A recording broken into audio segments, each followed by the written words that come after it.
Hi everyone, and welcome to my indie review vlog, the show that gives you spoiler-free reviews of indie films. My name is Asaf Angel from MyIndie Productions, and today I'd like to talk to you about the 2016 UK web series, The Making of. This will be the first time I review a web series on the show. I'm super thrilled, let's get to it. The Making of was created by UK filmmakers Sam Mason-Bell and Jackson Batchelor. Thanks guys for sending us your show. It's a mockumentary about a group of young, inexperienced, and broke filmmakers and the turmoil they go through in trying to make a feature film. In season 1, we start off with Sam Dawson, portrayed by Sam Mason-Bell. Sam is in a somewhat low point of his career. It's been a year since he last worked with his regular crew, and the only thing they have in their ledger is a production value challenged film called Footsteps, for which they went through quite a bit of trial and error.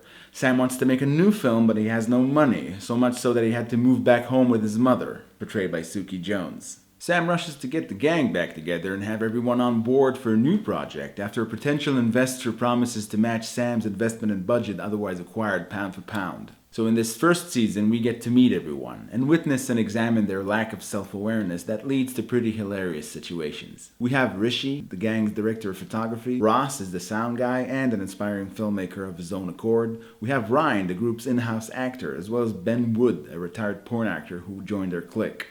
Sam's girlfriend, Amy, who deals with his oblivious nature and him taking her for granted. Rishi's girlfriend, Jane, constantly needs to deal with Rishi's lack of help around the house and regularly sponging off her. Lastly, we have Paul Renoir, a smug yet more established filmmaker that needles and belittles the gang any chance he gets. This awesome series uses a lot of awkward situation type comedy, as they did in shows like The Office and Parks and Recreation.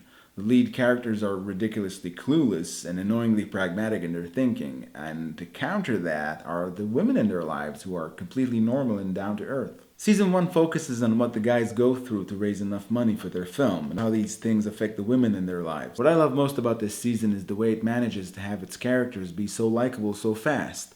I think it has a lot to do with the fact that even though Sam Dawson and his team are a bunch of quirky characters, the way the show is written strategically exposes their true fears and desires, which prompts the viewer to sympathize with them. There's another element that I find noteworthy. It doesn't really have anything to do with the show itself, but more with the people involved.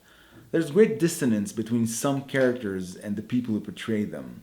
For example, Ryan Wilson, the gang's in-house actor, portrayed by Ryan Carter. Wilson's a terrible actor, but Ryan Carter's a good actor. And to see a good actor pretend like he can't act is an entertaining experience. Same goes for Ross Allen Doney, who plays Ross the sound guy. Again, a good actor pretending like he can't act.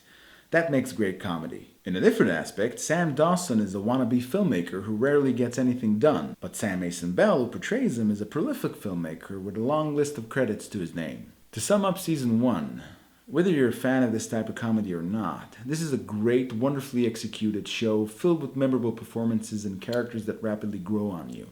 Highly recommended. The Making of Season 1 gets a 7.5 out of 10 on the Look at Me, I'm a Film Critic scale. Season 2. In this season, Sam and the team go out to shoot their new slasher film titled The Gray Man.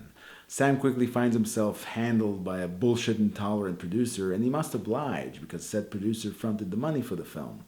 Even though I really want to tell you who that producer is, I can't for fear of spoiling. I can only say that it's very interesting to see how Sam and the gang face the harsh reality of having a tough producer on set telling them what's what. This season also deals with Jane and Rishi, who are having relationship issues, which affects Rishi's work. Ryan struggles to find his path to success. Ross keeps pushing the mistaken notion that The Gray Man was based on a film idea he was working on called Solace. Paul Renoir also sticks around, and that's really all I can say. The season deals with compromise, bruised egos, heartaches, self-fulfillment, unexpected romance, personal growth, and a whole lot of laughs as the team rush to get their film made and hopefully distributed. What I love most about Season 2 is what made me a fan of Season 1, the characters. Only this time they're beginning to evolve. As I became invested in all of them, a fun group of characters, some of whom are going through turmoil for many different reasons, I found them more likable and finished viewing the season pining for more.